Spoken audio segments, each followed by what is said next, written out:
ফটোশপে কোনো document edit করতে গেলে প্রথমে করতে হবে কি, ধরুন এরকম ধরনের কোনো ডকুমেন্টস আছে যেখানে আপনার কোনো লেখা আছে যেটাকে আপনার চেঞ্জ করতে হবে। সেই লেখাগুলোকে প্রথমে লিখে নিতে হবে যে ওই জায়গাটায়, ঠিক এই জায়গাটায় কোন লেখাটা হবে। তো প্রথমত লিখে নিচ্ছি আমি।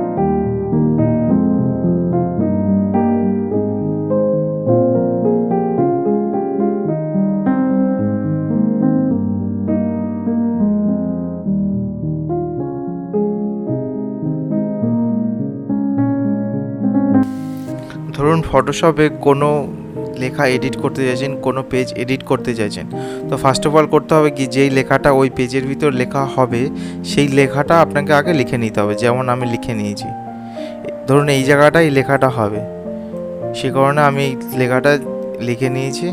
এবার লিখে নিয়ে সব কটা লেয়ার দেখুন আলাদা আলাদা, যেখানে যেখানে আমার লেখাগুলো হবে ঠিক সেখানে আলাদা আলাদা লেখাগুলো আমি লিখে নিয়েছি। লিখে সব কটা লেয়ার আমি অফ করে দিলাম। যেহেতু এই জায়গাগুলো ওই লেখাগুলো রিপ্লেস হবে, সেই কারণে আমাকে এই লেখাগুলো প্রথমে মুছতে হবে। তো মোছার জন্য করতে হবে কি, প্রথমে এই পেজটাকে হোয়াইট পেজ আনতে হবে। দেখতে পাচ্ছেন একটু হালকা গ্রে মতো হয়ে আছে পেজটা। কিবোর্ড থেকে Ctrl+L প্রেস করবেন, করে এখান থেকে এই ড্রপটা নেবেন, নিয়ে ক্লিক করবেন।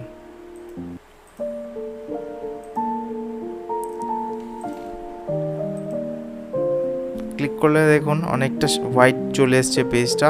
তারপর লাস্ট এই কার্সারটা ধরে হালকা করে ডান দিকে কার্সারটা বাঁ দিকে নিলে পেজটা হোয়াইটে আসে, এবং বাঁ দিকেরটা ডান দিকে নিলে যে ব্ল্যাকনেসটা থাকে সেটাকে বাড়ায়।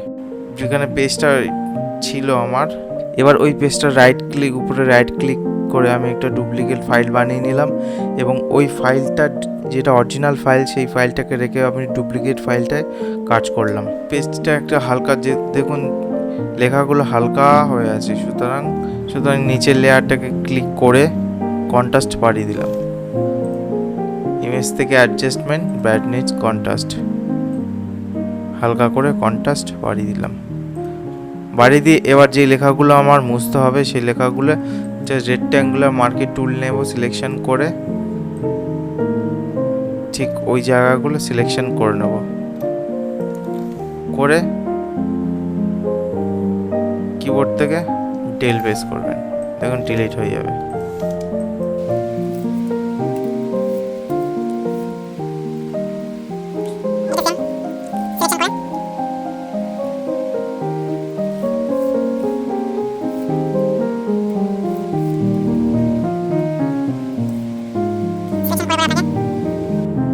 মুছে দিতে হবে।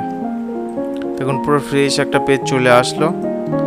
এই পেজটা এবার যে লেখাগুলো আমার যেখানটা বসবে সেই আইটা আমি অফ করেছিলাম, সেই আইটা আমি খুলে দিলাম, করে দিয়ে কিবোর্ড থেকে হালকা করে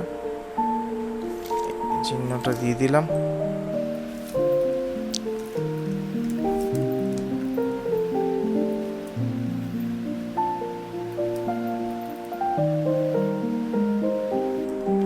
এই লেখাটা অ্যাডজাস্ট হচ্ছে না, সুতরাং সেই কারণে আপনাকে রেক্ট্যাঙ্গুলার মার্কের টুল নিয়ে যে লেখাটা আপনি এপাশে আনতে চাইছেন সেই লেখাটা সিলেক্ট করে, এই লেখাটা যে লেয়ারে আছে সেই লেয়ারে সিলেক্ট করে মুভ টুল নিয়ে কিবোর্ড থেকে সাইড অ্যারো দেবেন, দেখুন লেখাটা চলে আসছে।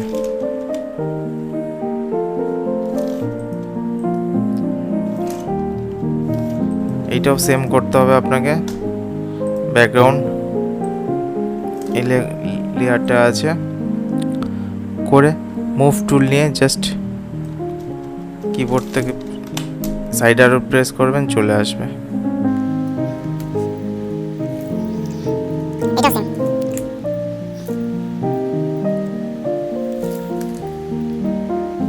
এখন সেম চলে আসলো সুন্দর করে।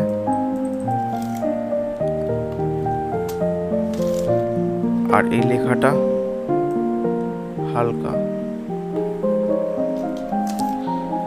লেখাটা এরকম হয়ে আছে, সুতরাং আমি ব্যাকগ্রাউন্ড লেয়ারে নিয়ে গিয়ে কন্ট্রোল এ প্রেস করে এই পাশে কার্সারটা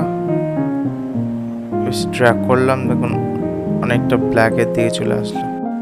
আমাদের পেজটা রেডি হয়ে গেছে। এবার এই ফাইলটা যদি আপনি ব্ল্যাক অ্যান্ড হোয়াইটে প্রিন্ট দেন তাহলে বোঝাই যাবে না যে আপনি ফাইলটা এডিট করেছেন। ভিডিওটা দেখার জন্য ধন্যবাদ এবং এরকম ধরনের ভিডিও দেখতে আমার চ্যানেলটাকে অবশ্যই সাবস্ক্রাইব করুন।